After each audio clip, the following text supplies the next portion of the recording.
Mes frères, faut venir t'asseoir à côté. Non, lui qui est derrière.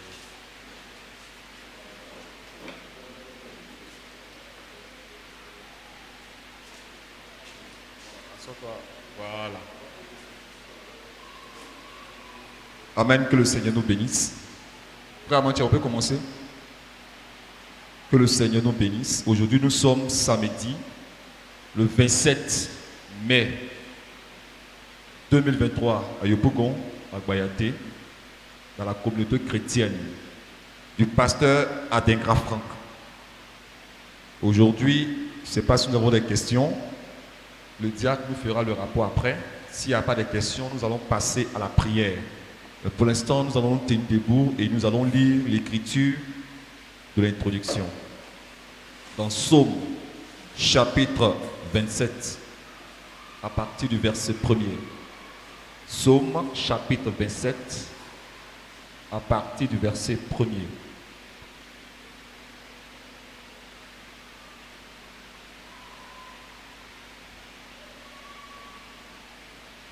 L'Éternel est ma lumière et mon salut.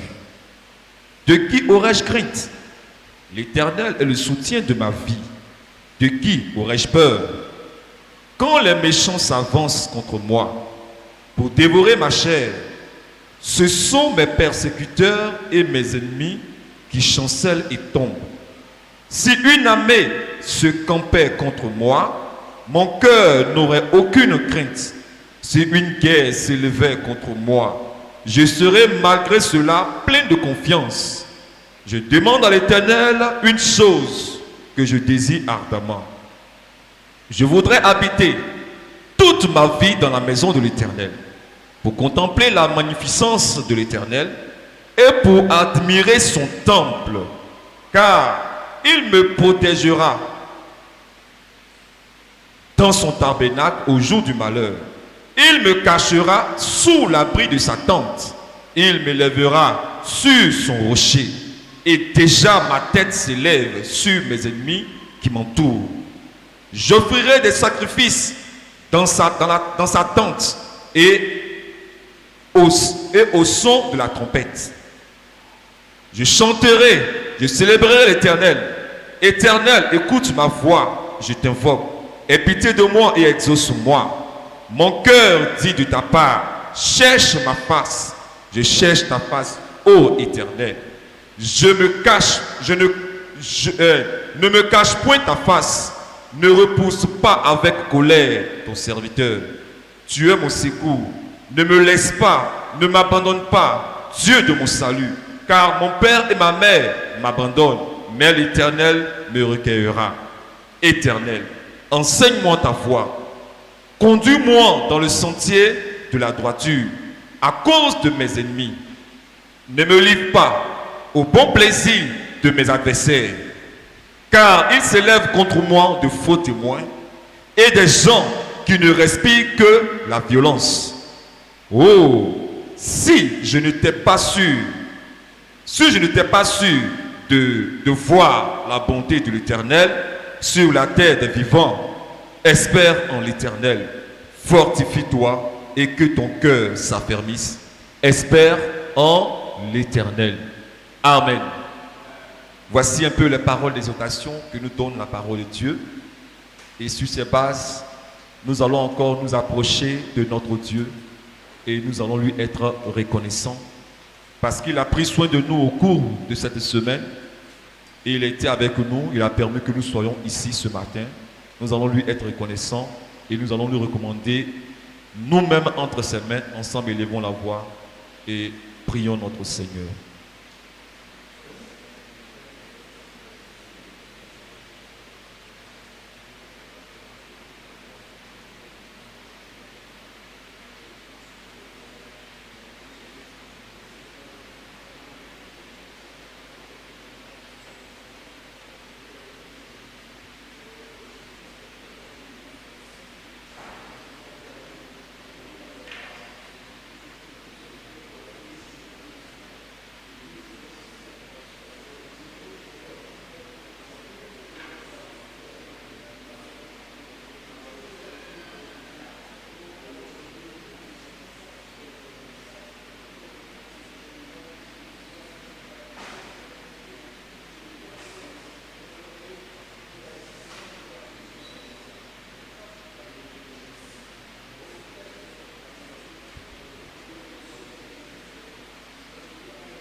Je reconnais que tu peux tout et que rien ne t'est impossible.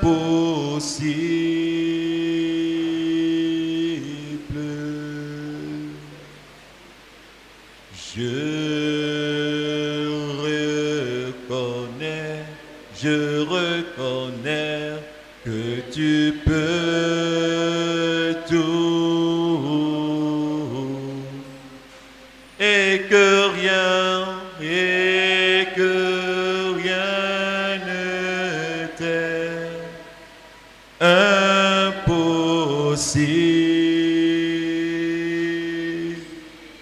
Je reconnais, je reconnais.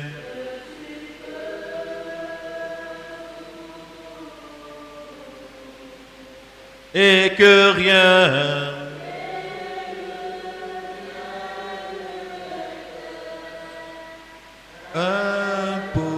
impossible.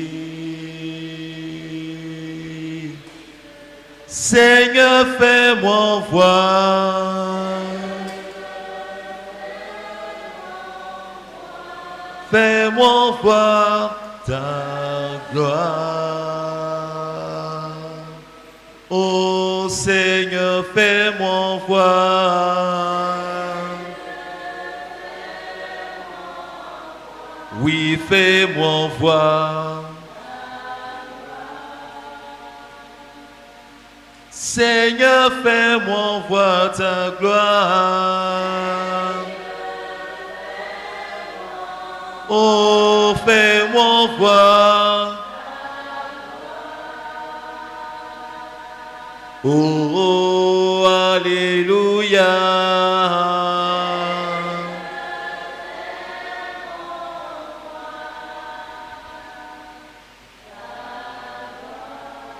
Nous allons encore élever la voix, car nous ne sommes pas venus remplir une formalité.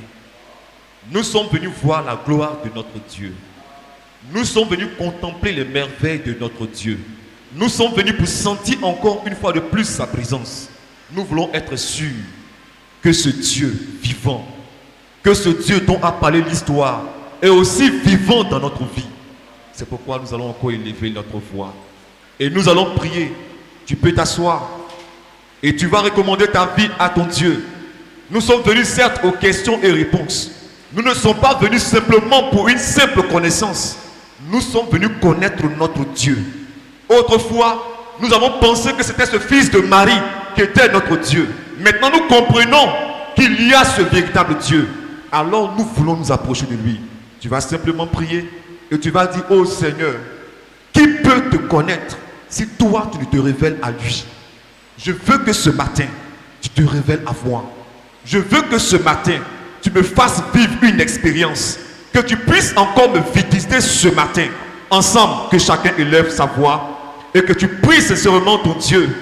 Désire avoir une expérience avec ton Dieu. Désire à ce que le Seigneur se révèle dans ton cœur. Car c'est la base du salut. Cela part toujours de la révélation. Ensemble, élevons la voix et prions le Seigneur.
Seigneur notre Dieu et notre précieux Père Céleste,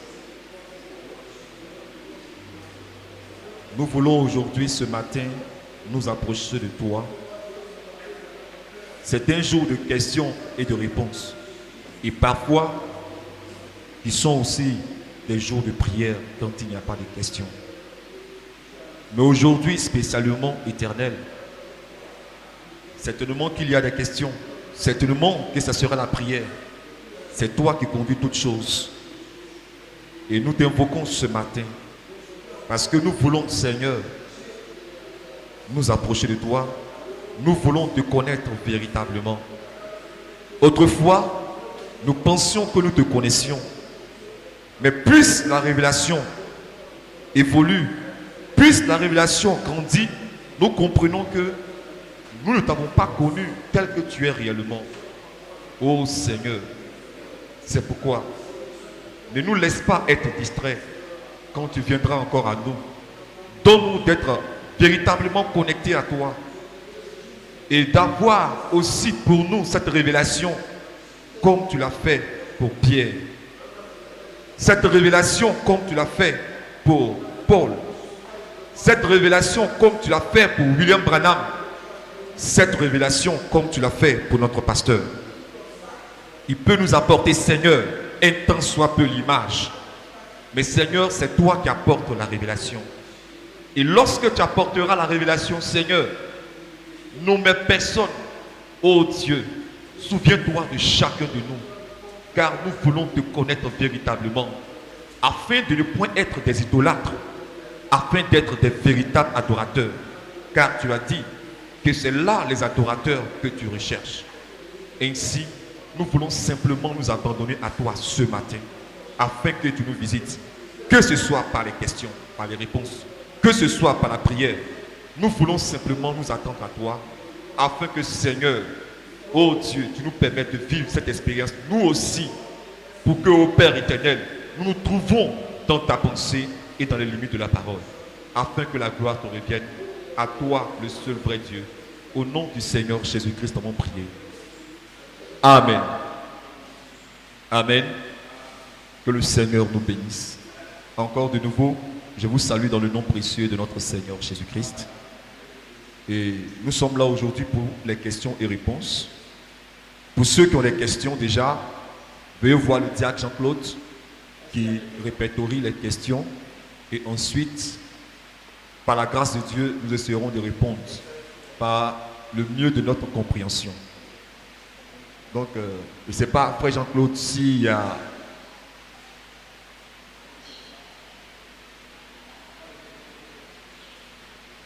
Il n'y a pas de questions? À deux questions, ok. Donc, tu vas nous lire les deux questions et puis après, on va passer aux questions une par une. Amen. La première question est du frère Jean-Claude, c'est-à-dire moi-même. Concernant la brochure dont le pasteur nous a demandé de lire, Vision de passeport du frère encore, n'est-ce pas, Jean.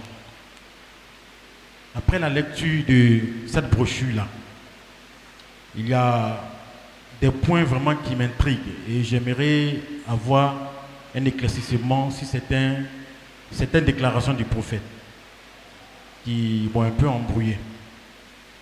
Par exemple, le paragraphe 79 à 87, le prophète affirme que Jean était le premier pasteur d'Éphèse. J'aimerais savoir qu'en est-il de Paul, alors qu'il mentionne que Jean était le dernier à mourir. Si Jean était le dernier à mourir, c'est-à-dire que tous ceux qui l'ont, précédé sont morts. Or, lorsque nous parlons d'Apocalypse, c'est des choses qui doivent arriver bientôt. Étant à Patmos, c'est là que le Seigneur lui a accordé cette vision-là. Donc, ça m'embrouille un peu. Qu'en était-il, n'est-ce pas, du ministère de Paul? Si Paul était mort et que Jean, plus tard, devait recevoir, n'est-ce pas, cette vision pour que Paul puisse, n'est-ce pas, je dirais, accomplir ça. Ça m'embrouille un peu, en fait. Maintenant, on a été enseigné disant que les apôtres, tous ne sont pas allés vers les nations. C'est Paul qui a été mandaté vers les nations. Mais je crois que Jean aussi a été vers les nations. J'aimerais comprendre ça. Peut-être que la réponse sera le fait qu'il soit déporté. Dès qu'il a été déporté à l'île de Patmos, peut-être que ça peut expliquer ça. Mais d'où vient le fait qu'il a été le dernier à mourir, à recevoir la vision? C'est que Paul était déjà mort. J'aimerais comprendre ça en fait. Ça m'embrouille. Ça m'embrouille. Non, oui, il y a deux questions. La deuxième question, c'est Frère Kouman, de Actes, dans Actes chapitre 13, le verset 45 à 46. Il dit, Dieu a tourné le dos à Israël pour être avec les nations. Est-ce à dire qu'on ne l'adore plus en Israël? La question est du frère Kouman. Il a pris appui ici, Actes chapitre 13, le verset 45 à 46. Dieu a tourné le dos à Israël pour être avec les nations. Est-ce à dire qu'on ne l'adore plus en Israël? Maintenant, est-ce à dire qu'on ne l'adore plus en Israël? Maintenant, moi, pardon, je me suis souvenu, en fait, je n'ai pas noté. Dans la prédication du pasteur le dimanche passé, il a dit que le Seigneur, en créant l'homme, c'est-à-dire qu'il se crée d'abord un corps qui se tient entre le temps et l'éternité. Et ce corps-là, je crois que c'est la théophanie. Il a dit que cela est différent. Ce n'est pas la même position lorsque il créait, c'est-à-dire les étoiles, les animaux et tout ça. Il était encore dans quel corps lorsqu'il créait ça? Parce qu'il a dit que c'est différent. Je ne sais pas si tu me comprends. Voilà. Il était dans une théophanie lorsqu'il créait l'homme. Faisons l'homme à notre image. Il était dans une théophanie. Le pasteur a dit que c'est différent lorsqu'il créait le monde. Il était dans quel corps lorsqu'il créait ce monde? Comment appelle-t-on ce corps-là en fait? Peut-être que le pasteur a mentionné ça, mais je n'ai pas mémorisé ça.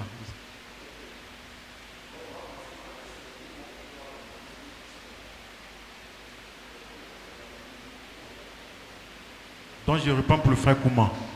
Il s'appuie sur Actes chapitre 13, le verset 45 à 46. Dieu a tourné le dos à Israël pour être avec les nations.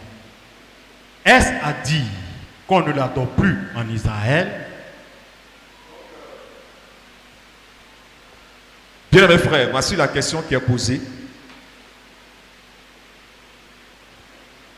Une sœur veut dire quelque chose sur la question.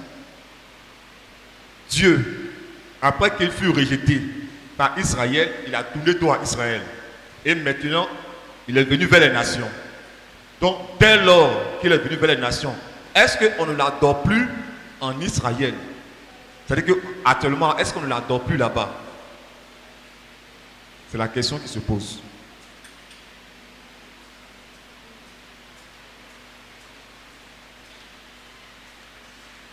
Je vais apporter un élément de réponse.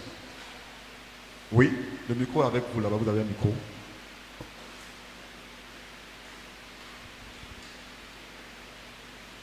Pour ma part, lorsque le Seigneur a donné dos à Israël et qu'il a fait face aux nations, ça ne veut pas dire qu'en Israël, il n'y a plus d'adoration. Bon. Je me dis aussi que, parce qu'on dit aussi que c'est Ichabod, je ne sais pas si Ichabod, la gloire a quitté là-bas, bon, c'est un peu bizarre pour moi. Je voulais donner la réponse, mais je vois que c'est quelque chose, moi aussi, c'est un peu... Donc tu as une confusion toi aussi là-dessus. Si la gloire de Dieu a quitté, en fait, si la gloire de Dieu a quitté le coin, c'est qu'il n'y a plus Dieu, mais je ne sais pas. Donc quelle est ta position, honnêtement, ta position? Bon, ma position, je voulais dire que si Dieu a donné des choses, c'était une grâce pour nous aussi qui donne face à la nation pour qu'on puisse aussi croire le Dieu d'Israël. Mais pour moi, c'est que Et peut-être qu'il y a l'adoration là-bas, mais c'est pas comme pour nous, je ne sais pas. Mais c'est que moi aussi j'ai besoin de réponses. Quand je vois, je comprends maintenant que moi aussi on doit. Donc pour toi, peut-être qu'il y a de l'adoration. Voilà, il Donc doit tu n'es avoir de pas certain. l'adoration, mais qui n'a pas la même valeur qu'ici en fait. C'est ce Ah, que ok. je comprends. D'accord. Voilà. Oui, sœur Amanda.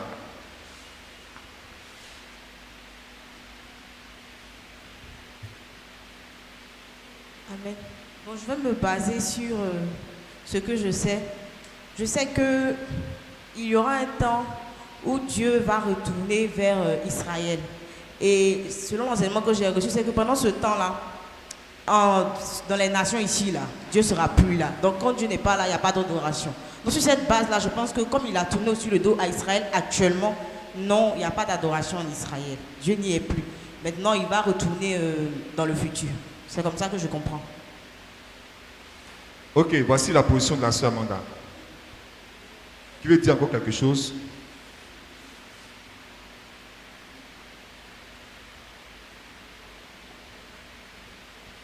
Parmi les sœurs, est-ce qu'actuellement en Israël, il y a l'adoration? Ok, parmi les frères. Oui, frère Witi.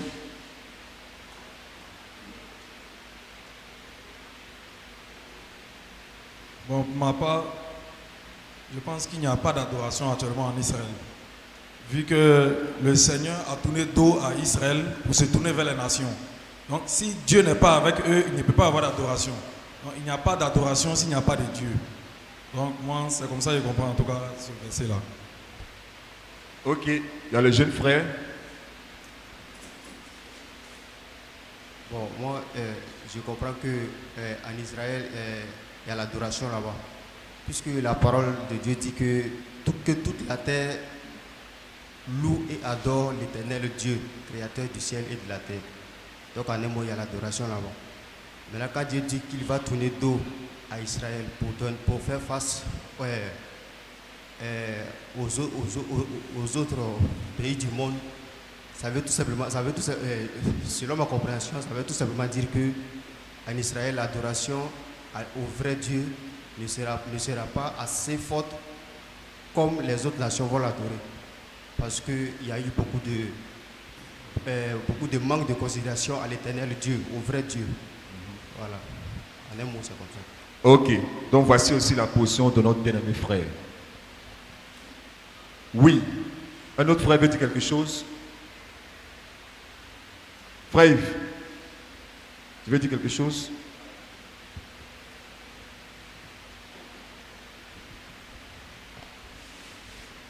Je veux qu'on lise d'abord Jean 4, 24. Si on peut m'aider.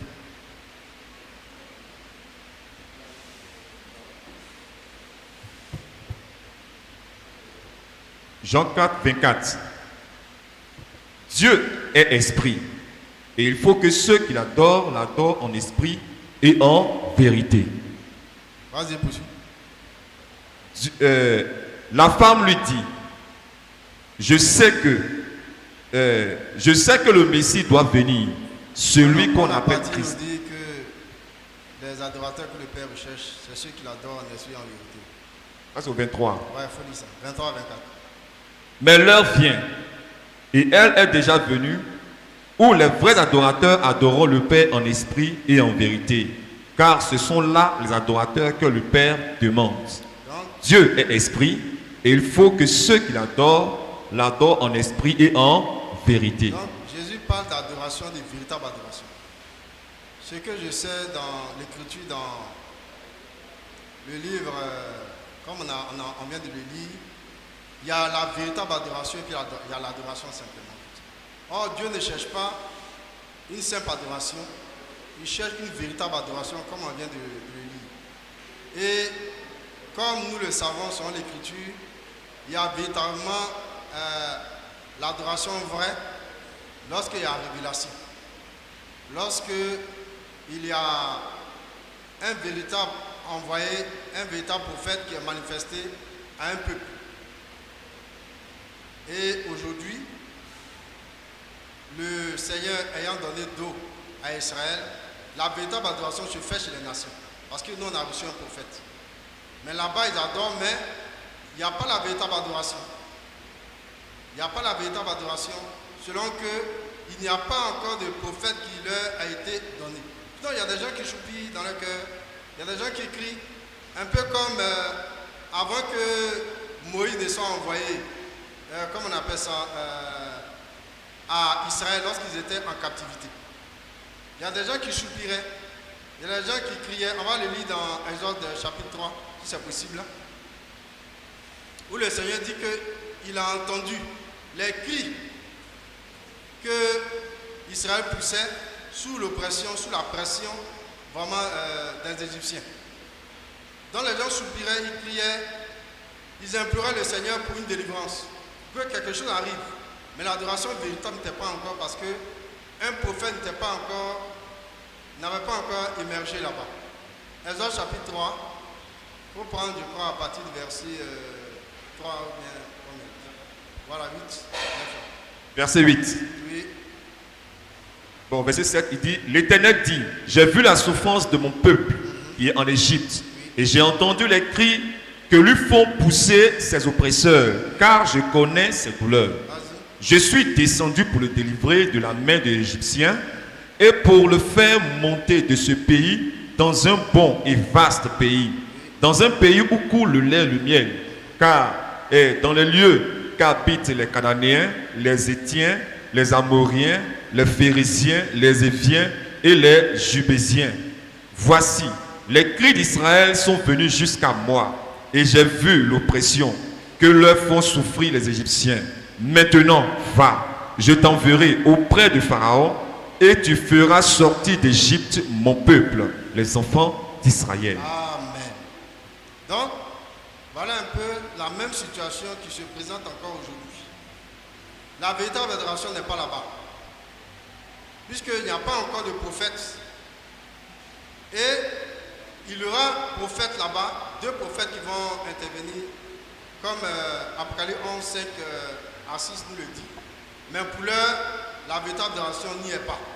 Puisque l'Écriture dit que lorsque le Messie sera ôté, il y aura un enchaînement d'événements et le chef des nations, là, il va faire cesser les sacrifices en Israël.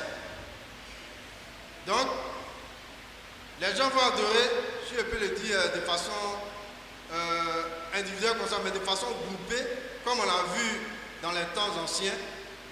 Le moment, ce n'est pas possible. Puisque le véritable Dieu n'a pas encore tourné sa face vers Israël. Pour le moment, ils sont dans l'aveuglement. Donc, ils adorent, mais sans la révélation, sans la véritable chose, parce qu'il n'y a pas un prophète qui a été envoyé là-bas. Donc, c'est ce que je peux dire pour l'instant. Il y a adoration, mais pas la véritable adoration comme pour nous. Amen. Moi, je vais lire l'écriture dans Romains chapitre 10. À partir du verset 13, il dit, « Car quiconque invoquera le nom du Seigneur sera sauvé. » Et comment donc invoqueront-ils celui en qui ils n'ont pas cru? Donc, pour que l'adoration soit, il faudrait que d'abord la foi soit. Et pour que la foi soit, il faudrait qu'il y ait un envoyé. Parce que la foi vient de la prédication de l'évangile. Donc, comme le frère l'a dit, tant qu'il n'y a pas de prophète, il ne peut pas avoir d'adoration. Parce que l'adoration vient par révélation. Et tant que le Seigneur ne t'a pas donné et montré comment l'adorer, tu ne pourras pas l'adorer. C'est pourquoi il dit, comment donc invoqueront-ils celui en qui ils n'ont point cru? Donc tu ne peux pas invoquer quelque chose que tu ne connais pas. Donc il faudrait que d'abord la révélation vienne. Avant, c'est quand la révélation vient que l'adoration commence. Aussi longtemps que la révélation n'est pas venue, l'adoration ne peut pas commencer. On peut aller? Voilà. Et comment croiront-ils en celui dont ils n'ont pas entendu parler? Et comment en entendront-ils parler s'il n'y a personne qui prêche? Donc ici le verset nous montre qu'il doit y avoir quelqu'un qui prêche, dont un prophète, qui doit leur être envoyé. Sinon, comme vous l'avez dit, une adoration se fait en Israël, mais ce n'est pas l'adoration. Il y a une différence entre l'adoration et une adoration. Amen. L'adoration n'y est pas. Parce que celui-même qui doit leur montrer comment l'adorer, ils l'ont rejeté. Donc, ils n'ont pas l'adoration. C'est pourquoi Dieu a prévu que 2 prophètes leur soient envoyés. Et pourquoi les 2 prophètes? Parce que, le premier prophète doit venir rétablir d'abord la loi. Parce que la loi qu'ils ont actuellement, ils la comprennent mal. Donc, la loi doit être rétablie. La lignée des Lévites doit être rétablie. Les sacrificateurs doivent être rétablis. L'autel de Dieu doit être rétabli. Tout doit d'abord être rétabli pour que l'adoration commence. C'est la même chose chez nous les nations. C'est pourquoi il a valu aussi pour nous un temps de rétablissement. Donc tant qu'il n'y a pas le rétablissement, l'adoration ne peut pas commencer. L'autel doit être rétabli d'abord. Donc la même chose qui se passe chez nous les nations, c'est la même chose qui se passe aussi en Israël. Sans cela, le prophète dit que l'écriture a une double application. De même chez nous, s'il n'y a pas de prophète, il ne peut pas avoir d'adoration. C'est la même chose chez eux. Je ne sais pas si vous comprenez. Vous comprenez? Voilà. C'est pourquoi quand nous prêchons, nous disons que l'adoration se trouve au pied d'un homme de Dieu. C'est ça, c'est pourquoi on dit ça. C'est pourquoi nous parlons du lieu d'adoration. Le lieu d'adoration, c'est là où on vient apprendre comment adorer Dieu. C'est ça. Amen. C'est bon? Ok. Donc je vais m'arrêter là. Comment c'est bon? Ok. Amen. Effectivement, ce que les frères ont dit là, c'est ça. J'étais en train de chercher des versets aussi. Ce n'est pas parce que Dieu existe que tous ceux qui sont sur la terre, lorsqu'ils sont en train d'adorer, ils adorent Dieu. Ça, c'est une compréhension qui nous a été donnée quand on ne connaissait pas vraiment la parole de Dieu. Et c'est ce que les frères disent. On ne peut pas vraiment connaître la parole de Dieu sans que Dieu lui-même nous ait amené à connaître sa parole. Or, la manière de Dieu à lui de faire connaître sa parole qui est lui-même, c'est de qui? C'est de se faire connaître au travers de ses envoyés qui sont les prophètes. Vous voyez? Maintenant, Dieu existe et on peut l'adorer. Mais l'adoration, là, il faut que ce soit Dieu qui valide l'adoration. C'est pourquoi même dans une église ici, où on a le droit de prier Dieu, l'adoration d'un frère peut ne pas être validée. Et toi, ton adoration peut être validée. Tu vois? Parce qu'il adore mal. Il adore mal. Il y a ça. Dans le livre de Jacques, Jacques nous fait savoir que vous demandez et vous ne recevez pas. Parce que quoi? Vous demandez mal. C'est ceux qui ont le droit d'adorer. Parmi ceux qui ont le droit d'adorer, ce n'est pas tout le monde même que Dieu agrée et que Dieu exauce. Quand nous sommes dans le temps où nous on doit adorer Dieu, on a le droit de le faire. Il nous permet de l'adorer. Tu vois un peu, non? Ce n'est pas tout le monde. Il va exaucer ceux qui vont prier selon sa volonté. Tu vois un peu, non? Maintenant, regarde. Je crois qu'il y a 2 Chroniques 15. Si on peut lire à partir du verset 1. Dieu a toujours existé. Mais Dieu peut être là et il sera absent pour vous. 2 Chroniques 15, on peut lire ça? 2 Chroniques 15 à partir du verset 1. Oui. L'Esprit de Dieu fut sur Azaria, fils d'Obed. Dieu est sur Azaria, fils d'Obed. Oui.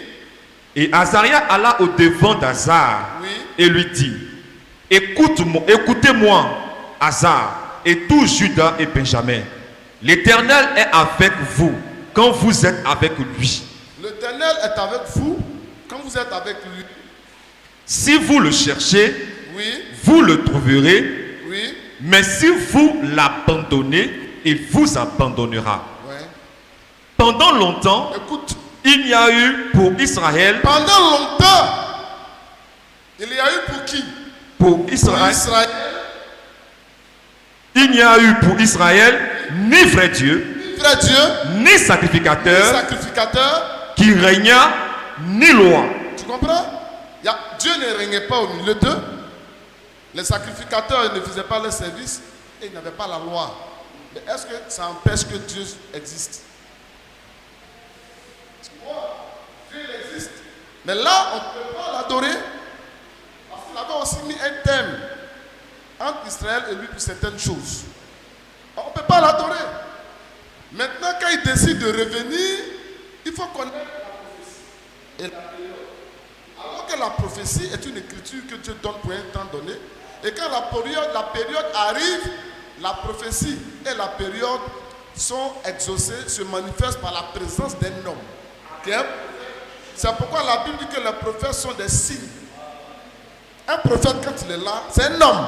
Sa maman l'a poussé, vous pouvez le siffler, mais attention, c'est un signe. Le fait qu'il soit là, veut dire on peut prier maintenant. Le fait qu'il soit là, ça veut dire on peut prier maintenant. Puisque Dieu va parler au travers de lui, et le prophète va apporter la parole, les sacrificateurs vont revenir, et la loi sera quoi? La loi sera rétablie.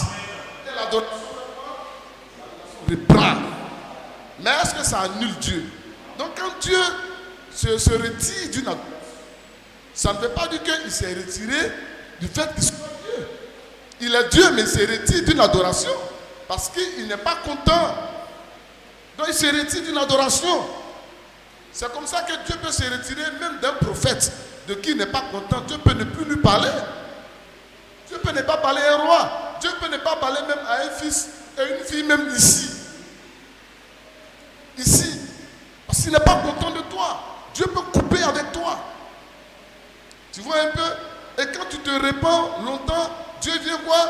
C'est pas toi qui vas rétablir, c'est Dieu qui rétablit l'alliance. C'est lui qui rétablit. C'est pourquoi nous disons ici que l'alliance. C'est Dieu qui rétablit, c'est Dieu qui prend, c'est Dieu qui appelle, c'est Dieu qui te dit va, c'est Dieu qui te dit viens, c'est Dieu qui t'appelle à la repentance. Toi, tu peux appeler Dieu à la repentance. Donc l'adoration là, c'est Dieu qui fait. Tu vois un peu? Ça, c'est un verset qu'on a lu. Je crois bien que dans Matthieu 15, je crois Matthieu 15, on répète dans Matthieu 7. Mais dans Matthieu 15, à partir du verset 9, on va voir. On peut lire?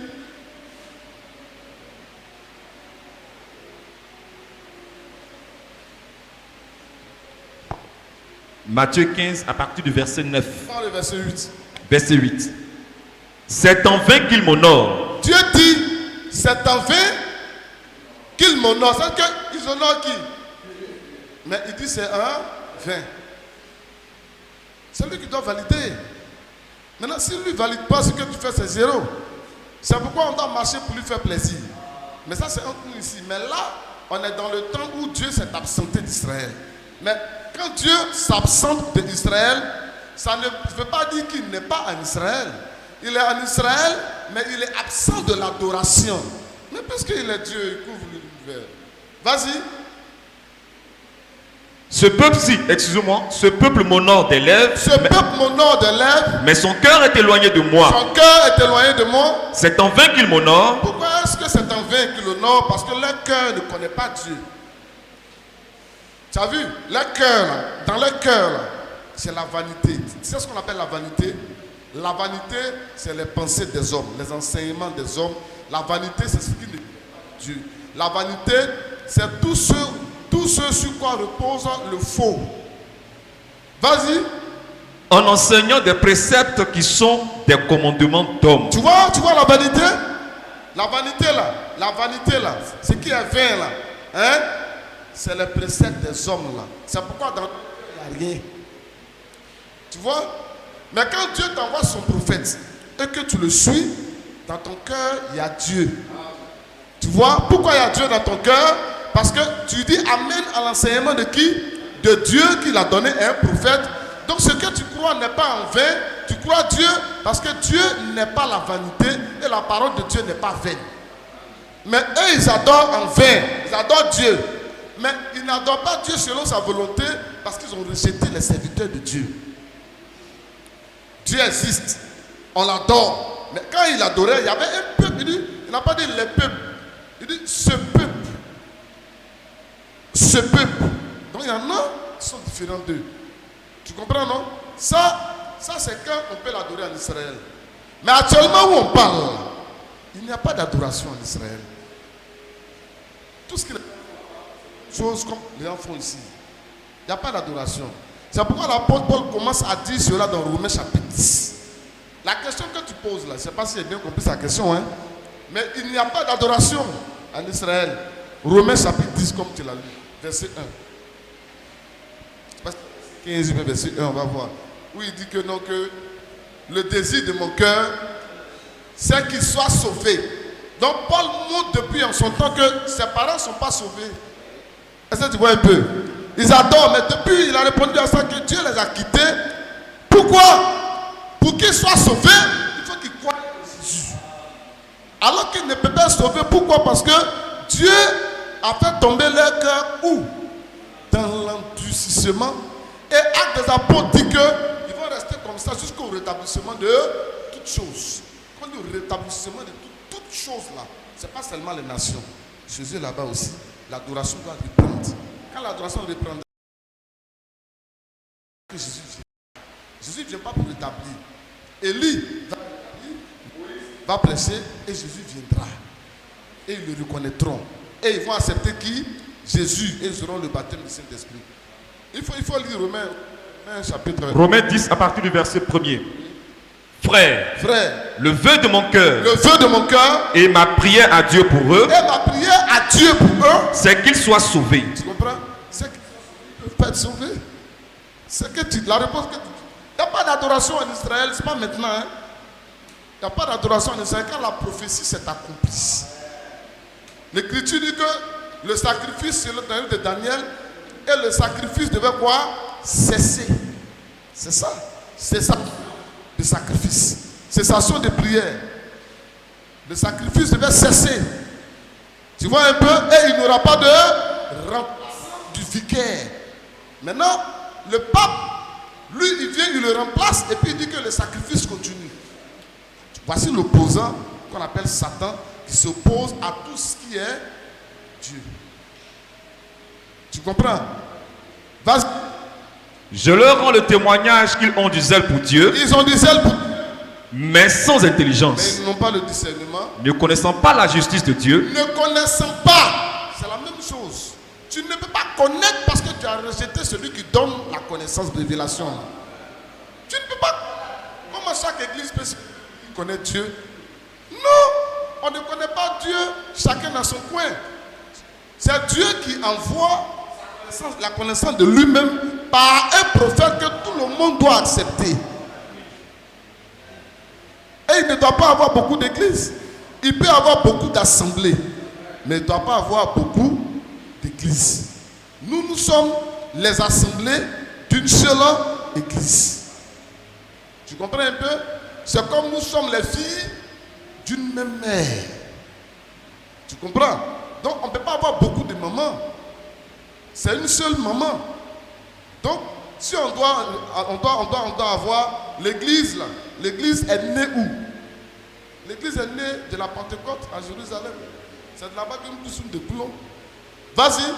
Ne connaissant pas la justice de Dieu. Ne connaissant pas la justice. Et cherchant à établir leur propre justice. Cherchant à établir eux-mêmes ce qui doit rendre juste. Ils ne se sont pas soumis à la justice de Dieu. Ils ne sont pas soumis à ce qui vient de Dieu. Car Christ est la fin de la loi. Regarde maintenant la justice. Quand on dit justice, on cite un prophète. Tu vois, on cite deux prophètes. Moïse est la loi, Jésus-Christ est la grâce. Donc il y a un prophète qui vient mettre fin au ministère d'un autre prophète. Amen. C'est pour que moi je puisse décroître pour que lui puisse prendre. Donc un prophète laisse la prophète et le peuple de Dieu doit toujours évoluer. C'est un ministère prophétique. Tu vois un peu? Donc quand tu rejettes ça, tu n'as pas la vie. Donc c'est la copie de ces choses-là que les gens prennent pour nous dire que nous faut un prophète vivant, Alors que le prophète même, lui-même en tant qu'homme, ne peut pas donner la vie à quelqu'un. Vous voyez un peu? Quand on dit un prophète vivant, il est vivant par la parole de Dieu.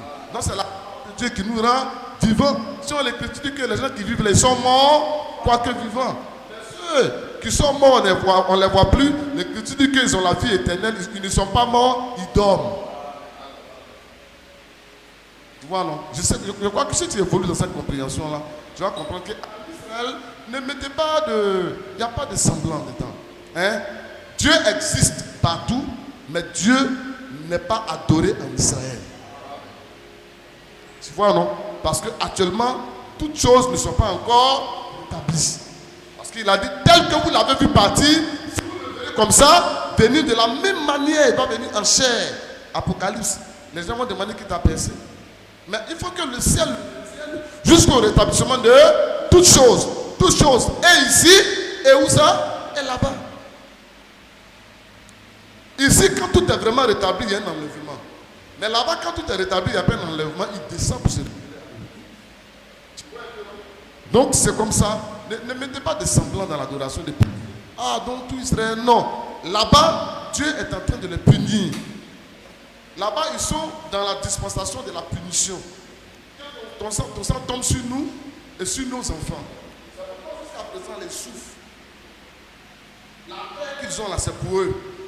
Mais Dieu a envoyé des ennemis. C'est pourquoi il a envoyé des Palestiniens. Il faut voir ce que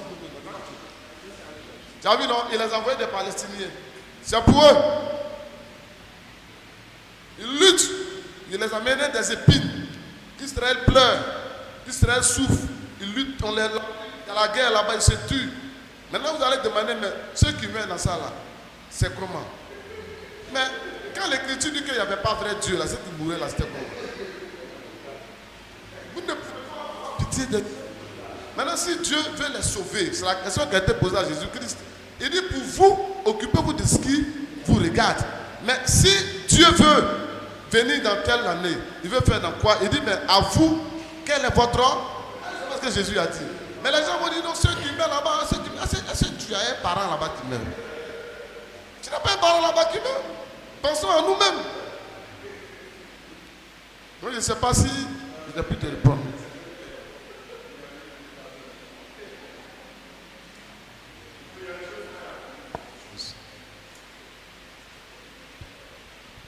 S'il vous plaît, j'aimerais savoir un petit truc.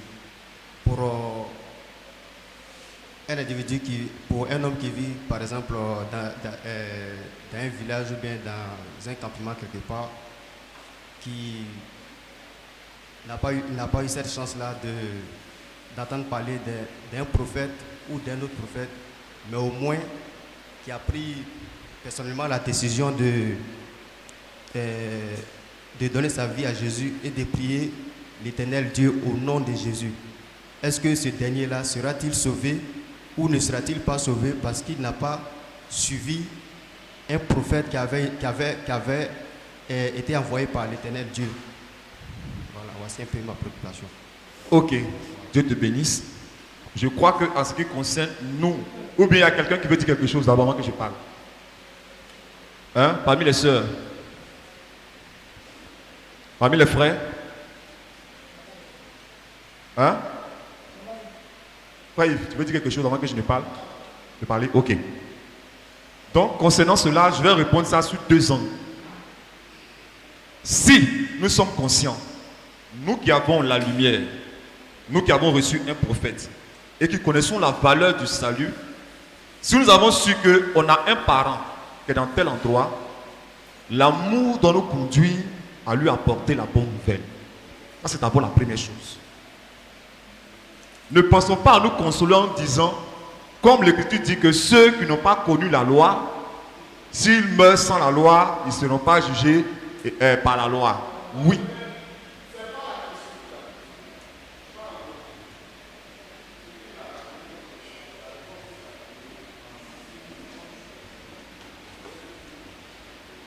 Lui, il parle, il sait que tu as dit que tu as compris. Allez-y, écoute. Lui, il ne parle pas de quelqu'un qui n'est pas allé parler à l'autre. Quelqu'un qui connaît la vérité, qui n'a pas. Quel sera l'autre? pas ce qu'il dit. Toi, tu es dans un village. Tu aimes Dieu, tu pries au nom du Seigneur Jésus. Tu n'as pas entendu qu'il y a un prophète. C'est pas. Toi là-bas, ton Dieu, c'est toi là. Si tu meurs là, c'est comment? Que tu as dit, comment ça? C'est fini. Quelqu'un, non, tu vas aller lui dire, c'est pas la question qu'il a posée. Il faut relire le verset que tu as lu. C'est pas la question qu'il a posée. Souvent, la question est posée, c'est pas la question qu'il a posée. Ne mettez pas quelqu'un dedans. Lui, il n'a pas mis quelqu'un dedans. Ou bien ce n'est pas ça sa question. Maintenant, si moi, j'ai la vérité et que je refuse volontairement d'aller dire à quelqu'un, c'est moi qui prends le péché. Ce n'est pas sa question. C'est pas sa question.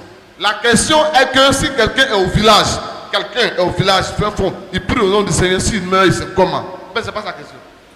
Sa question. La réponse, la folie, ça. Romains chapitre 2, verset 12. Tous ceux qui ont péché sans la loi périront aussi sans la loi. Périr aussi sans la loi. Et tous ceux qui ont péché avec la loi connaissent la loi. Vas-y. Seront jugés par la loi. Voilà. Celui qui, comment on appelle, par ignorance, il était sincère et qu'il est mort dans les temps des nations ici là, mais il est sauvé. Tout celui qui invoquera mon nom, donc même si Dieu, nous sommes dans le... Il est sauvé. Il est sauvé.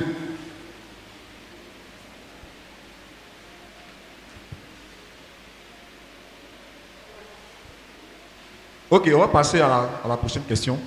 Ouais, Jean-Claude. Comme je le disais, c'est le frère Jean-Claude lui-même qui a posé la question. Brochure Vision de Patmos. Je le dis, paragraphe 79 à 87. Le prophète affirme que Jean était le premier pasteur d'Éphèse. Alors, qu'en est-il de Paul?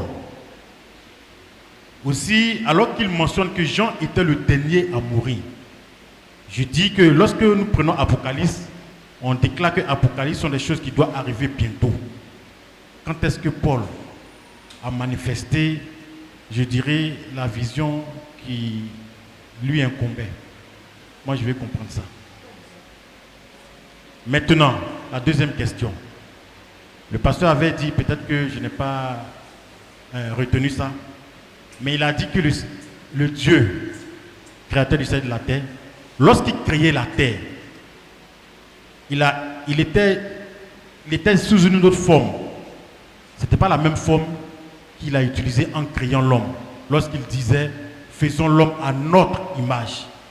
Là, le pasteur a dit que le Dieu, créateur du ciel et de la terre, était dans un corps théophanie, mais qui est différent lorsqu'il créait la terre. Il était dans quoi? Je ne sais pas, peut-être qu'il a mentionné ça, mais je n'ai pas... Ok. D'abord, je vais demander à l'Assemblée si l'Assemblée reconnaît que c'est effectivement, parce que moi, je ne pense pas avoir entendu ça comme ça. Moi, je ne pense pas avoir entendu ça comme ça. Donc, je demande à l'Assemblée, selon la deuxième question d'abord, pas la première, la deuxième. Est-ce que tel qu'il a dit, c'est comme ça que tout le monde a entendu? Parce que ce que moi j'ai entendu, c'est que quand Dieu devait créer, il a formé un corps qu'on appelle la théophanie, le logos, qui se trouvait entre l'éternité et le temps. Et c'est dans ce corps-là qu'il a commencé à créer. Donc quand il crée, la chose se manifeste dans le temps. Voici comment moi j'entends. C'est ce que moi j'ai entendu. Voilà, c'est ce que moi j'ai entendu. Ou bien sûr, c'est pas ce que vous avez entendu. Donc, frère, je crois que certainement, si tout le monde a entendu comme ça, c'est que c'est toi qui as dû mal entendre. Donc, on va passer à la première question. Amen. Je vais...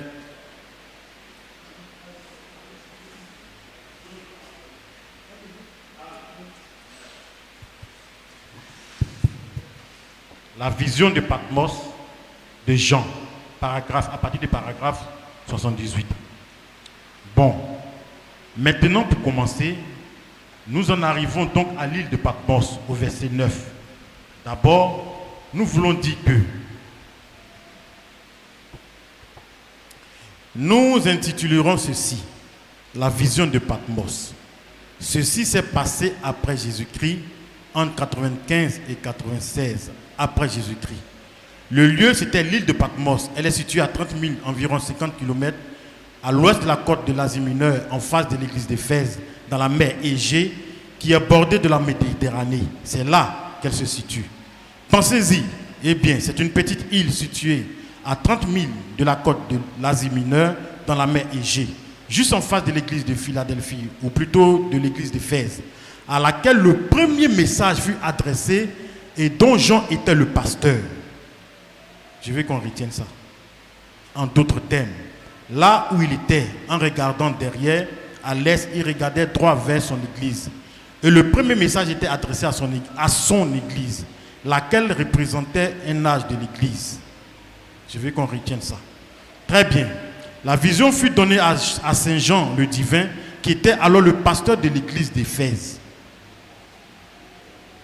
J'aimerais savoir, qu'en est-il de Paul? Parce que ça Patmos qu'il a reçu, n'est-ce pas, la révélation. Et nous disons que Apocalypse sont les choses, n'est-ce pas, qui arriveront bientôt. Je veux qu'on retienne ça, bientôt. Parce qu'il va faire encore une déclaration en bas. Je veux comprendre, c'est tout, ça pour comprendre. Paragraphe 80. Quelle était alors la condition de cette heure-là? Où étaient-ce et quelles en étaient les conditions? Très bien. Selon l'histoire, cette île est connue comme rocailleuse et infestée de serpents, de scorpions, de lézards et de tout le reste. Elle a 30 000 de partout et elle est rocailleuse. À l'époque de Jean, elle était utilisée comme un Alcatraz, un lieu où l'empereur de l'Empire romain exilait les criminels, les grands criminels qu'on ne pouvait pas garder en prison, et ainsi de suite. On les amenait là, sur cette île, pour qu'ils meurent. On les laissait là jusqu'à ce qu'ils meurent. Une question. La raison pour laquelle Jean s'y trouvait, un homme pieux, un homme juste, ayant une bonne réputation, un bon caractère, qui n'avait jamais eu de problème.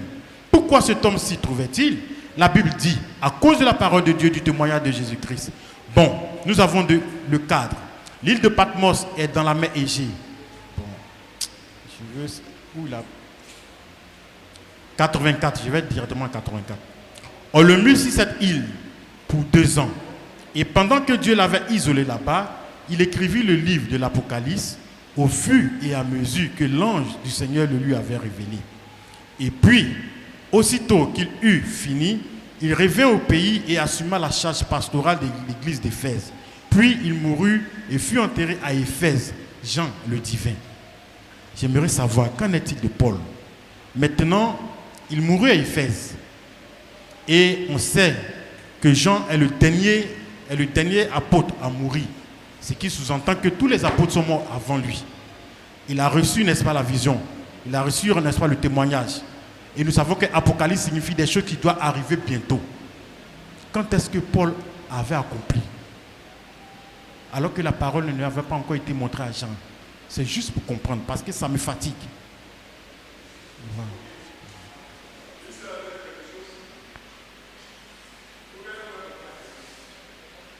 Est-ce que vous avez compris la question? Hein? Donc, il faudrait que tu poses la question de manière claire. Tu as lu les citations, tu dis qu'on retienne, on a retenu. On a retenu. Maintenant, qu'est-ce qui te tracasse? Frère Branham dit que Jean, l'apôtre Jean, était le pasteur de l'église d'Éphèse. Lorsqu'il le tableau concernant les âges de l'église, lui il met en bas Paul étant le messager, Jean le pasteur d'Éphèse. Oui. Donc c'est comme s'il y a contradiction. Vous comprenez maintenant? Voilà. Donc qui peut dire quelque chose parmi les sœurs?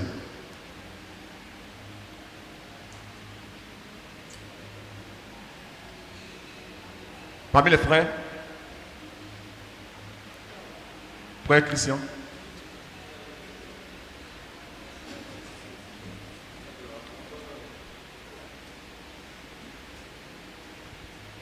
Amen. Je vais savoir la question qu'il demande là.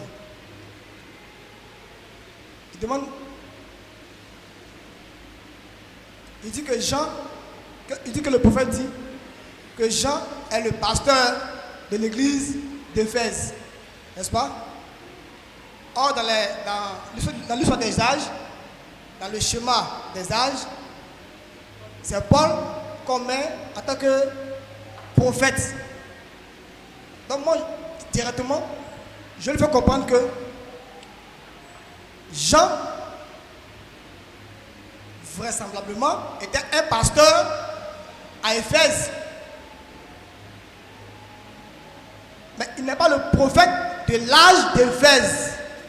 Branham ne dit pas que Jean est le prophète de l'âge d'Éphèse. Il ne dit pas cela.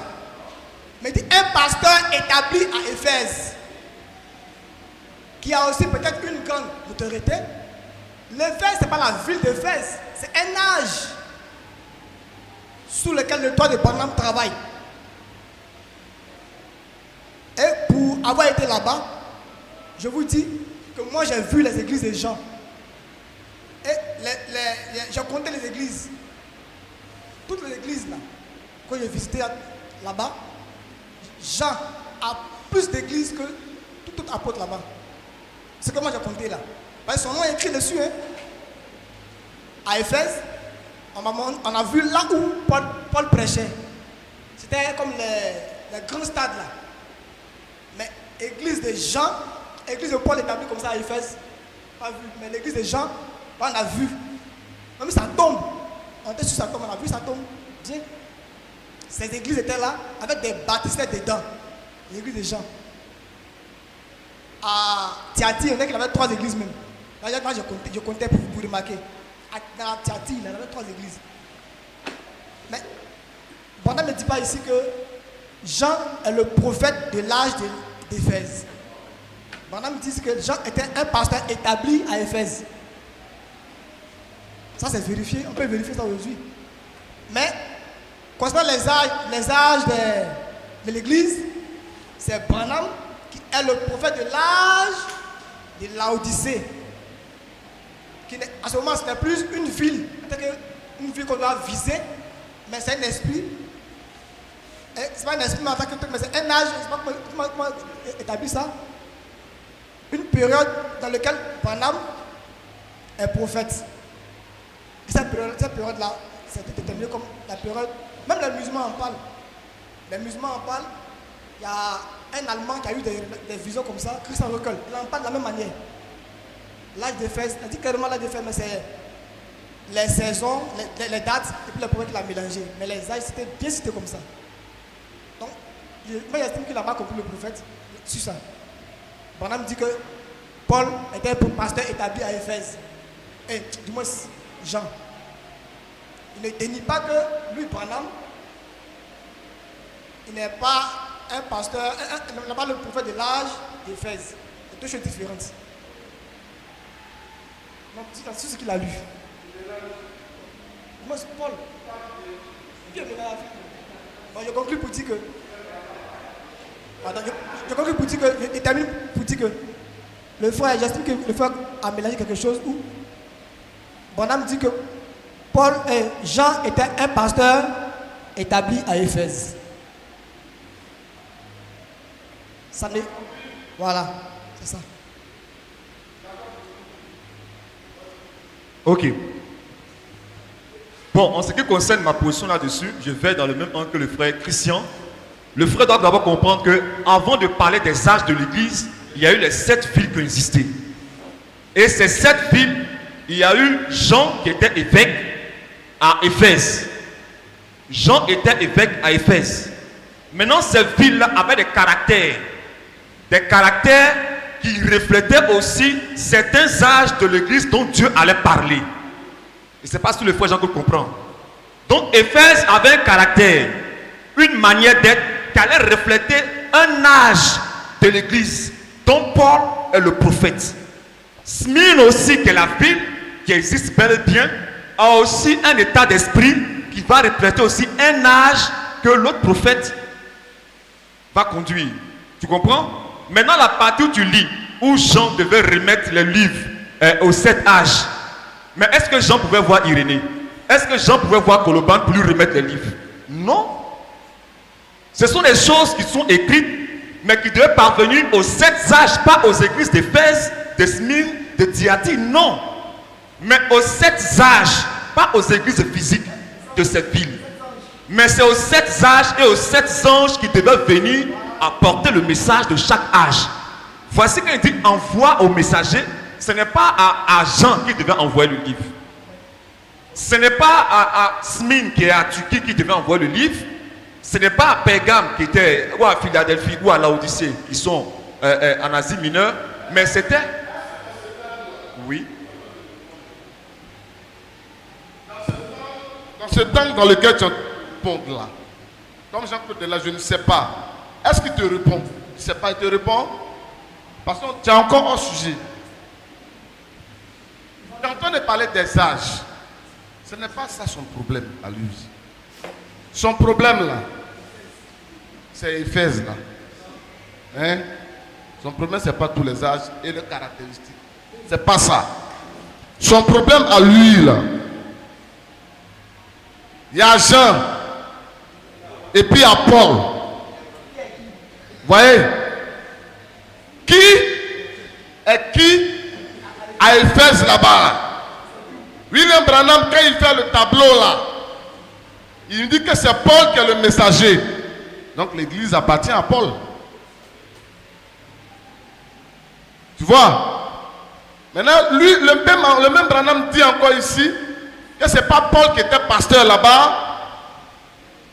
C'est Jean Baptiste.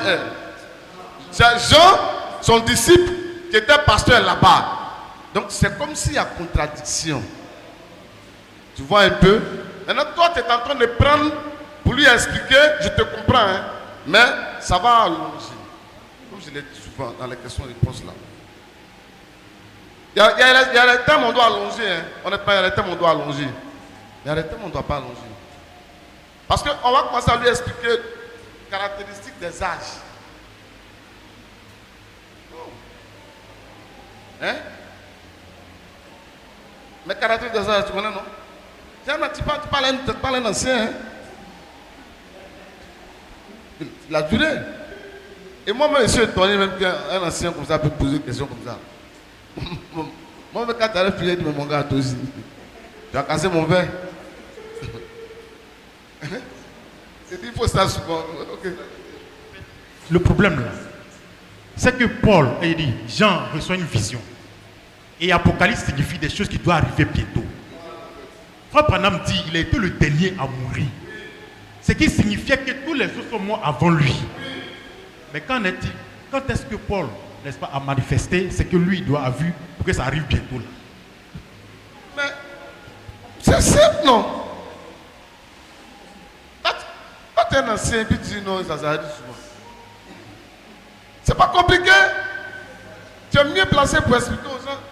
C'est pas parce que là, quand on parle d'histoire même des apôtres, là, c'est Jean qui a été le dernier en accomplissement de la promesse du Seigneur Jésus-Christ. Il a dit que non, que Jean resterait vivant jusqu'à voir sa venue. Maintenant, les gens ont dit, ah! Donc, ça veut dire que Jean, lui, ne va pas mourir. Nous, on va mourir, lui ne va pas mourir. Et Jésus a dit, quel est votre problème? Si je veux qu'il meure, qu'il reste vivant jusqu'à ce que je vienne. Le problème des gens, c'est qu'ils font une jalousie. Et puis, ils s'occupent des autres. C'est ça le problème des gens. Jésus n'aime pas du tout ça. Ceux qui veulent prendre la place de leur camarade, qui veulent ressembler aux autres. Jésus n'aime pas ça. Donc, il a repris ses disciples. On dit ici dur. Il était dur aussi avec ses disciples. De cette manière, très très dur avec eux. Il les reprenait sans regarder à l'âge. Il dit même à une soeur même que là, tu es en train de faire manger. Il va manger la nourriture là. Hein. Et puis, dis non que c'est ta soeur qui croit. Où on entendait parler de l'évangile là, elle a choisi la bonne part. Or l'autre aussi est en train de souffrir, préparer, transformer au bord du feu. Elle se sacrifiait, elle souffrait pour que, et elle, sa soeur qui parle la parole là, et lui quand elle parle pour qu'eux ils mangent. C'est qu'elle fait utile. Mais on dit qu'elle n'a pas la bonne part. Et c'est moi. Il est dur. Bon, je ne vais pas prendre ta question pour faire autre chose. Mais retenez ça. Jésus-Christ était comme ça. Moi, pour moi, tu peux lui répondre assez rapidement. Pas par dessus là que je veux te truquer. Non. Il y a des choses qu'on ne doit pas allonger. Tu sais très bien que Jean a été le dernier disciple. L'apôtre Paul est mort avant Jean. C'est écrit dans le livre des Actes des Apôtres. On sait comment Paul est mort. Tu vois un peu? Mais Paul a répondu. Parce que toi, tu es en train de dire, non, mais comment est-ce que l'apôtre Paul dit que j'ai posé le fondement comme un sage architecte? Il a posé le fondement là où? C'est à Éphèse, il faut lire la Bible. C'est à Éphèse. L'apôtre Paul a posé le fondement, c'est à Éphèse. Il dit que ceux qui vont bâtir là-dessus, là, bâtir doucement. Donc il a posé le fondement. Il faut que la... Là. Donc quand Paul était à Éphèse, Jean n'y était pas. Et Paul a fait il la barra à Éphèse. Il a fait comme Christian a dit. Quand les gens te parlent de Paul, quand tu vas en Turquie, quand on te montre les trajets qu'il a fait, tu vois l'eau. Il a fait ça en bateau traversé. Tu vois comment est-ce que c'est dangereux. Comment on les poursuivait, on dit... Tu vois les stades dans lesquels Paul... C'est pas Pierre. C'est pas Jean, hein. Pierre même n'est même pas arrivé là-bas. Hein. On te parle des choses de Paul. Et on te montre comment est-ce que Paul est allé de ville en ville, de lieu en lieu. Comment est-ce que Paul a apporté la parole. Vous voyez un peu? Il a apporté la parole partout. À Éphèse, qu'il a posé la base symbolique. Il a eu c'était Éphèse. Il de faire tout ça là. Paul est mort. Mais l'apôtre Paul a dit, Dieu lui a dit que j'étais établi comme étant la lumière des nations. C'est pas Jean. Donc Jean ne peut pas être mêlé à l'histoire des nations. Il n'est pas compté là-dedans. Jean est compté parmi les Juifs. Tu vois un peu? Mais lorsque l'apôtre Paul n'y était plus et qu'il est mort en tant que messager de l'âge et pasteur aussi à Éphèse. L'apôtre Paul a travaillé là-bas. Maintenant quand il est mort, c'est Jean qui a pris la relève. Puis le Branham est mort. Les Éphésiens prennent la relève. Est-ce que nous sommes messagers de l'âge? Le Branham est messager de l'âge, mais nous prenons la relève pour apporter ce message-là loin. Donc l'apôtre Paul est mort, mais il est mort en tant que messager de son âge. Tu vois un peu? Pas messager d'une ville. J'étais établi en tant que lumière des nations, pas de...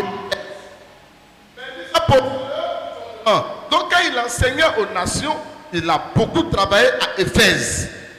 Éphèse là, ce n'est pas en Israël, c'est en Turquie. Éphèse, Pergame, tu l'as tout ça là. Laodicée, c'est en Turquie. Tu vois? Maintenant l'apôtre Paul est mort. Tu dis que dans la vision, que les choses qui doivent venir. Mais quand les choses qui doivent venir là, l'apôtre Paul avait déjà lui accompli son parti. Il a déjà fini ça. Tu vois? Maintenant dans les choses qui doivent venir là, ceux qui vont venir, ils vont travailler. Mais quand William Branham vient pour accomplir cette parole, pour dire, montrer les choses à venir, quand Branham vient là, il nous reprend ce que Paul a fait. En accomplissant, quand il prend Branham, mais dans le futur. Mais dans le futur, il doit reprendre ce que Paul a fait. Montrer la restauration, comment est-ce que l'évangile a été prêché par les apôtres. Qui a été le premier messager? Et le premier messager, c'est Paul. Mais voilà ce qu'il a prêché. Mais est-ce que Paul est vivant? Mais est-ce que nous ne sommes pas dans la prophétie? Est-ce que ce n'est pas dans l'avenir que Branham allait venir? Une prophétie prend en compte ce qui est passé. Vous êtes des anciens? Donc, c'est que il va donner aux 7 messagers en sortant de lui. Ou à Paul, voilà. Mais Irénée vivait. Non, donc, ça, tu comprends? Apocalypse.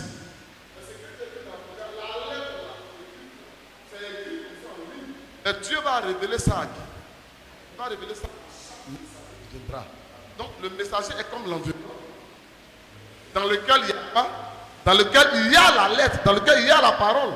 Au ben, quand le messager est en train de prêcher aux gens dans son âge, il est en train de lire la lettre là à l'âge, à ceux qui sont concernés. Et c'est ceux qui sont concernés dans l'âge qui seront amenés à la prédication. La lettre, c'est la parole. Mais pour toi, il devait se promener pour chercher les gens. Ah. Tu crois? Paul était le messager. Son temps était déjà parti. Le travail là, je un peu. Voilà. Je crois même que je peux dire que Jacob a allongé. Mais je crois même que tu as raison. Afin de que je lui donne raison. Parce que les gens comme toi, on doit leur expliquer que Éphèse là, ces choses. Tu as raison. Il a parlé que tu as raison, mais tu as donné raison. Je comprends que tu connais même. Si tu comprenais les choses, que c'est. Les significations là, c'est pas une ville physique là. J'ai l'impression que c'est une ville physique. On doit se promener pour chercher où Paul. Bonjour Paul. J'étais dans l'île de Patmos. Voilà une lettre que le Seigneur m'a donnée. Et puis Irénée est où? Le stagiaire là, elle est à 6e bal le même jour là. Ah, nous a tués. Ah, d'accord. C'est pas ça. J'ai compris, parce que c'est que la prophétie. Non, j'ai compris tout ça, là, ça, je connais les âges, tout ça. Là, mais le problème, c'est quoi? C'est que dans mon esprit, quand on parlait de l'Apocalypse et qu'on lisait les choses qui doivent arriver bientôt, c'est maintenant que tu as expliqué. Oui.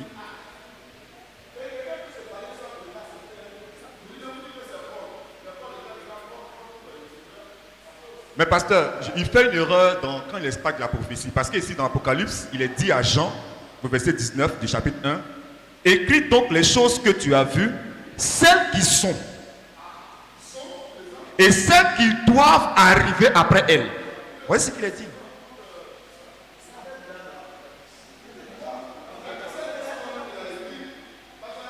Voilà, celles qui sont et celles qui doivent arriver après elles. Voilà.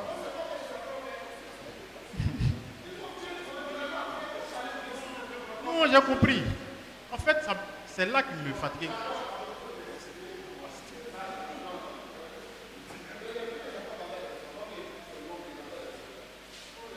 Donc, quand Christian avait parlé, non, les deux, non, c'est bon pour vous deux. En fait, moi, mon problème là, je n'avais pas saisi le fait, parce que le pasteur a dit, une prophétie prend en compte ce qui est passé, présent et futur. Trois choses. Or, moi, quand je parlais d'une prophétie, c'est ce qui venait dans le futur. J'avais omis les deux autres. Mais quand Moïse écrivait la Genèse, est-ce que le ciel et la terre n'existaient pas? Si, il se tenait où pour écrire le ciel sur la terre. Il était sur la terre. Et puis il écrivait comment la terre était. Amen. Amen. Donc, le Seigneur nous bénisse, comme le frère a compris. J'espère que les autres ont compris. Bien, mes frères, est-ce que tu as compris ce qu'on vient d'expliquer? Parce qu'on dirait que là, tu étais... Hein? Oui. Tu as pu suivre quand même? Ça t'a pas un peu mélangé? Ok. Donc, c'est un peu ça. Que le Seigneur nous bénisse. Et ta deuxième question, c'est déjà répondu un frère. Ok. Est-ce que, à part ça, quelqu'un a une question? Est-ce qu'il n'y a pas de questions sur le lettre? Frère Mantier.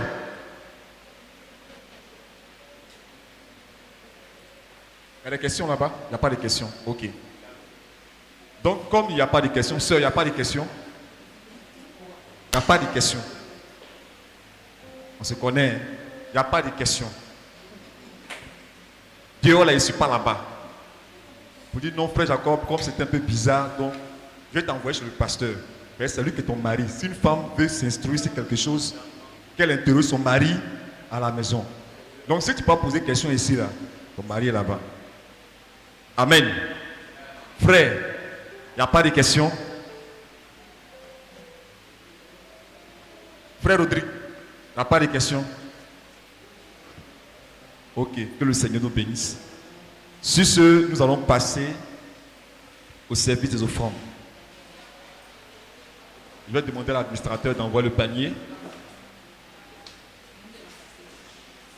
Et je vais demander à la sœur Tatiana de nous donner un cantique. Tout le monde va le chanter. Pendant que nous nous tenons debout, chacun prépare son offrande.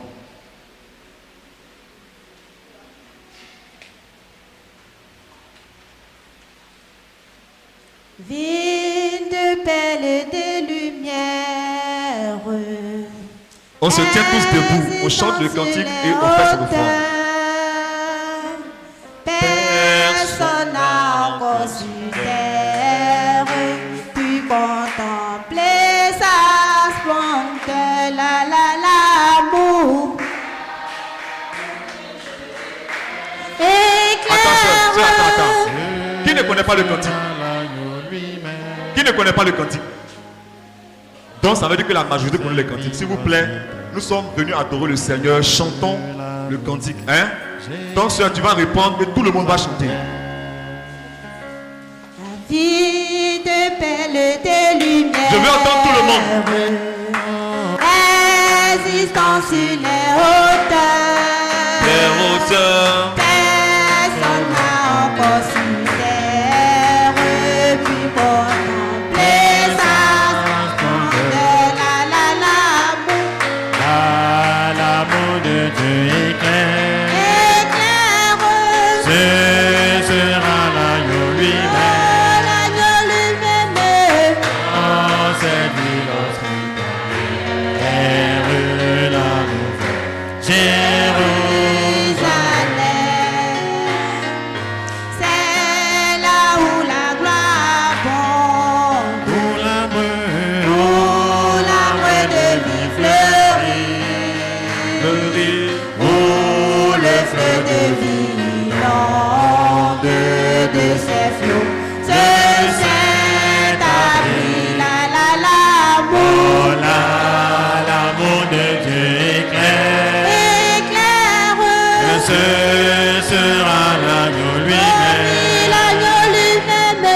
Dans cette vie hospitalière, la nouvelle Jérusalem.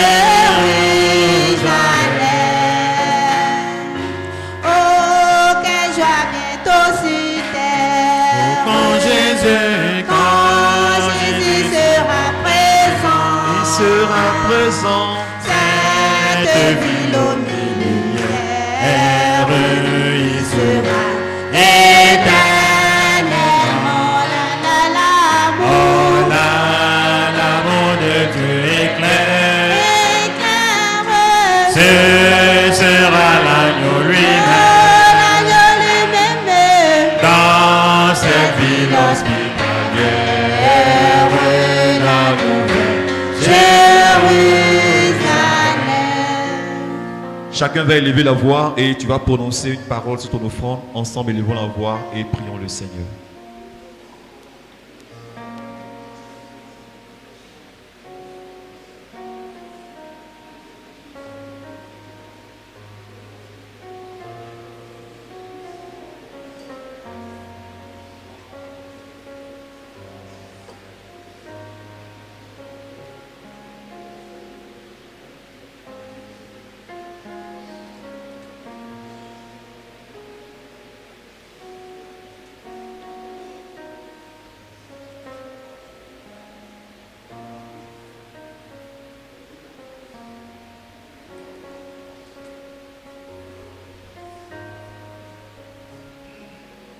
Le frère Kouman va élever la voix, va prier les offrandes et congédier l'assemblée. Père Saint, je vais bénir ton nom dans le nom de Jésus-Christ. Ce matin, Seigneur, tu as permis que nous soyons encore là, oh Dieu, pour, Seigneur, ton Dieu, entendre encore ta parole. Seigneur, des questions, notre Dieu, ont été suscitées, mais Seigneur, par ton esprit, oh Dieu, nous a donné, Seigneur, la révélation de ces questions et nous sommes reconnaissants. Maintenant que, Seigneur, nous t'avons apporté, oh Dieu, aussi, Seigneur, conformément à ta parole, Seigneur, de ne pas venir dans ta maison, Seigneur, les mains vides. Les frères et les sœurs, notre Dieu, ont observé, Seigneur, cette prescription. Je te prie de les bénir, Seigneur, à cet effet, tout en te souvenant, Seigneur, notre Dieu, des activités, Seigneur, notre Dieu, du foyer de chacun, de chacune. Seigneur, maintenant que nous allons nous séparer, ô Dieu, du corps, tu peux notre Dieu, Seigneur, de nous garder en esprit. Permets que, Seigneur, ceux qui vont rentrer chacun chez soi, notre Dieu, soit notre Dieu accompagné par ton esprit. Merci notre Dieu de nous bénir. Bénis chacun de nous, Seigneur. Seigneur, ce soir encore, il y aura certainement évangélisation. Je vais te confier, Seigneur, notre Dieu, ce terrain d'évangélisation et que les uns et les autres, Seigneur, puissent s'y retrouver dans le nom puissant de Jésus. Amen. On va s'asseoir.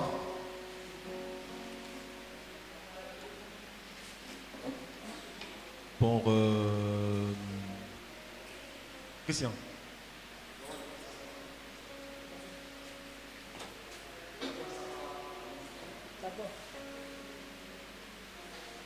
Pendant que le frère Christian aille voir le pasteur, d'abord, demain c'est le mariage de notre frère Witi.